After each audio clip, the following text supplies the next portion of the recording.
வணக்கம் எல்லாருக்கும்.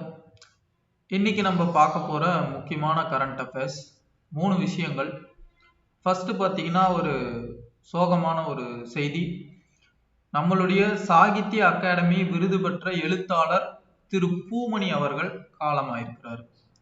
இவர் பிறந்தது பார்த்தீங்கன்னா 1947 மே 12ஆம் தேதி பிறந்திருக்கிறாரு. இவரோட சொந்த ஊர் எதுன்னு பார்த்தீங்கன்னா தூத்துக்குடி மாவட்டத்தில் உள்ள கோவில்பட்டிக்கு பக்கத்துல இருக்கக்கூடிய ஆண்டிப்பட்டி, அதுதான் இவரோட சொந்த ஊர். இவர் எழுதின முக்கியமான நாவல் பார்த்தீங்கன்னா அஞ்சாடி. இந்த நாவல் 2014 சாகித்ய அகாடமி விருது பெற்ற ஒரு நாவல்.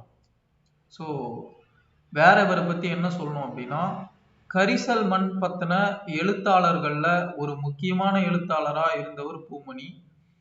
அவரோட மொழி பார்த்தீங்கன்னா வட்டார வழக்க ரொம்ப பிரதானமா மையப்படுத்தி எழுதியிருக்கிறார். அதாவது இப்போ தமிழ்நாட்டிலே எடுத்துக்கிட்டீங்கன்னா நிறைய வட்டார மொழி இருக்கு.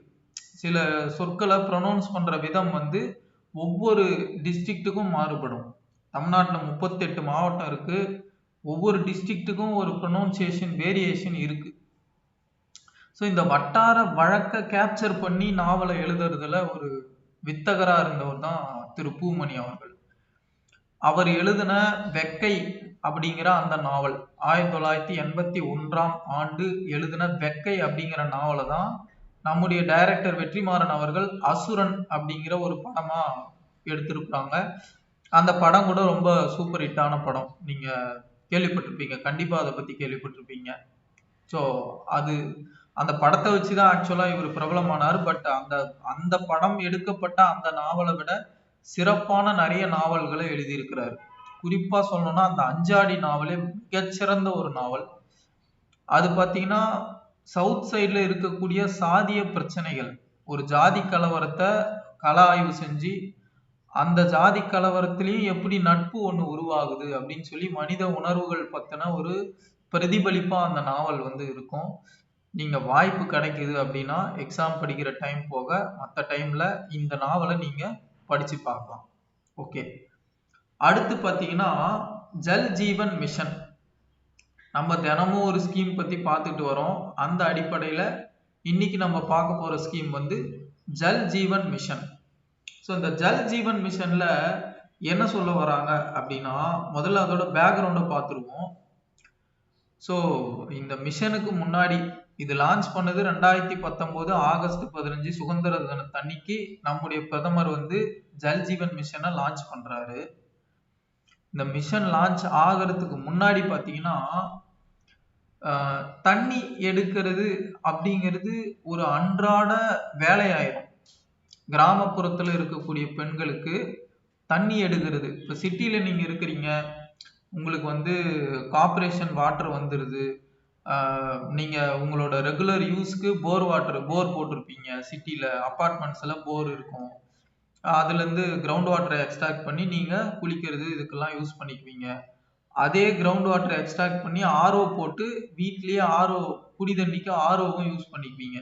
இப்போ இதை செய்றீங்க. பட் வில்லேஜ்ல பாத்தீங்கன்னா இந்த ஆர்ஓ போடுறதுக்கான அந்த வசதி கூட நிறைய பேர்கிட்ட இருக்காது. இந்த ஆர்ஓ போடுறதுக்கு 6000 7000 ஆகும். அட்வான்ஸ்டு மாடல்லாம் 20,000 ரூபாய் வரை கூட போகும். அதை தாண்டியும் இருக்கு. அதுக்கு குடி தண்ணிக்காக அவ்வளவு காசு செலவு பண்ண கூட முடியாத கூலி தொழிலாளிகள் எத்தனையோ பேர் இருக்கிறாங்க. அவங்க வீட்டுல பாத்தீங்கன்னா தண்ணிக்கு பிரச்சனை. போர் இருக்காது, போர் போட காசு இருக்காது, ஒரு சின்ன வீடு தான் இருக்கும். அப்போ அவங்க என்ன பண்ணுவாங்கன்னா அன்றாட தேவைகளுக்கே தண்ணி எடுத்துட்டு வருவாங்க. ஒரு நாளைக்கு 10 குடம் 15 குடம் போய் எடுத்துட்டு வருவாங்க, தொலை தூரம் போய். தண்ணி எடுக்கிறதுக்காகவே ஹாஃப் டே அவங்களுக்கு செலவாயிடும். இதுல இன்னொரு சோகமான விஷயம் என்னன்னா, தண்ணி எடுக்கிறதுக்காகவே பெண் குழந்தைகளை பள்ளிக்கூடம் அனுப்பாம தண்ணி எடுக்க அனுப்பி விட்டுருவாங்க. அப்ப அந்த குழந்தைகளோட கல்வி அடியோட பாதிக்கும். அந்த குழந்தையோட கல்வி பாதிக்குதுன்னா அதோட அடுத்த தலைமுறையோட கல்வியும் பாதிக்குதுன்னு அர்த்தம்.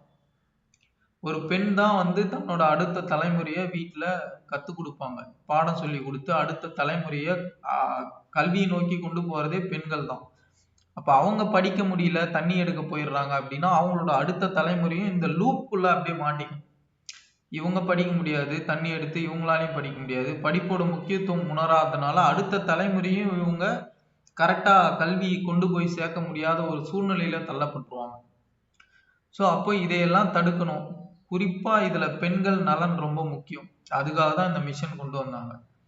ஒவ்வொரு வீட்டுக்கும் டேப் வாட்டர் கனெக்ஷன் கொடுக்கணும். கிராமப்புறங்களில் இருக்கக்கூடிய மக்கள் ஒவ்வொரு வீட்டுக்கும் டேப் வாட்டர் கனெக்ஷனை கொடுக்கணும். அது ட்ரிங்கிங் வாட்டராக இருக்கணும். தூய்மையான குடிநீரை நம்ம என்ஷூர் பண்ணணும் அப்படிங்கிறதுக்காக தான் இந்த ஸ்கீமை கொண்டு வந்தாங்க.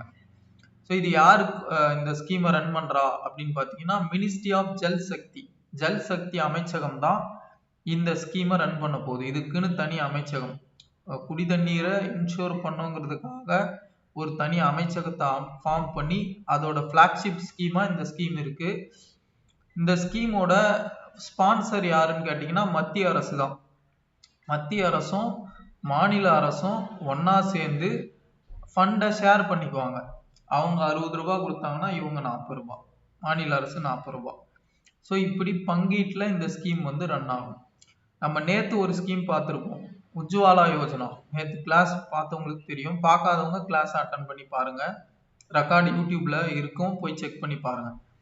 நேற்று கிளாஸ்ல உஜ்வாலா யோஜனா பார்த்துருப்போம். அந்த ஸ்கீம் பார்த்தீங்கன்னா கம்ப்ளீட்டா சென்ட்ரல் ஃபண்டு 100%. அந்த ஸ்கீமோட 100 ரூபாயும் 100க்கு 100 ரூபாயும் சென்ட்ரல் கவர்மெண்ட்டே கொடுத்துரும். பட் இந்த ஜல்ஜீவன் மிஷன்ல பார்த்தீங்கன்னா சென்ட்ரல் கவர்மெண்ட் கொஞ்சம் காசு கொடுக்குது அப்படின்னா ஸ்டேட் கவர்மெண்ட் கொஞ்சம் 60-40. ஒவ்வொரு ஸ்டேட்டை பொறுத்து இந்த ரேஷியோ மாறும். இப்போ இமாலயன் ஸ்டேட்ஸ், நார்த் ஈஸ்ட்லாம் 90-10, சென்ட்ரல் கவர்மெண்ட் 90 ரூபாய் கொடுக்கும்.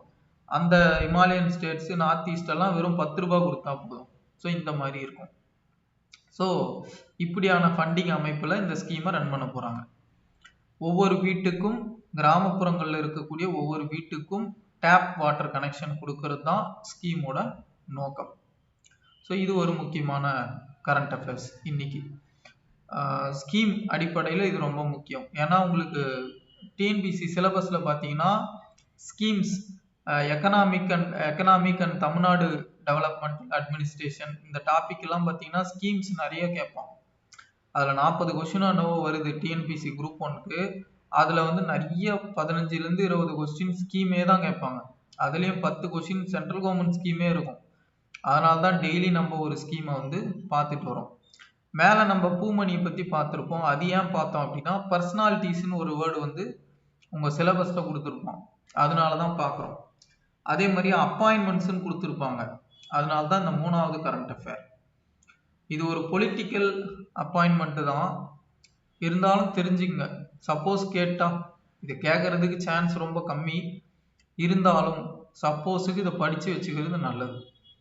திரு லயோலா மணி அவர்களை தமிழக பாடநூல் கழகத்தோட தலைவராக நியமிச்சிருக்கிறாங்க. நம்முடைய முதல்வர் திரு விஜய் அவர்கள் நேரடியாக கூப்பிட்டு இந்த அப்பாயின்மெண்ட் ஆர்டரை அவருக்கு கொடுத்து ஃபோட்டோ எடுத்து அது ப்ரெஸ்ஸில் ரிலீஸ் ஆகிருக்கு, எல்லாரும் பார்த்துருப்பீங்க.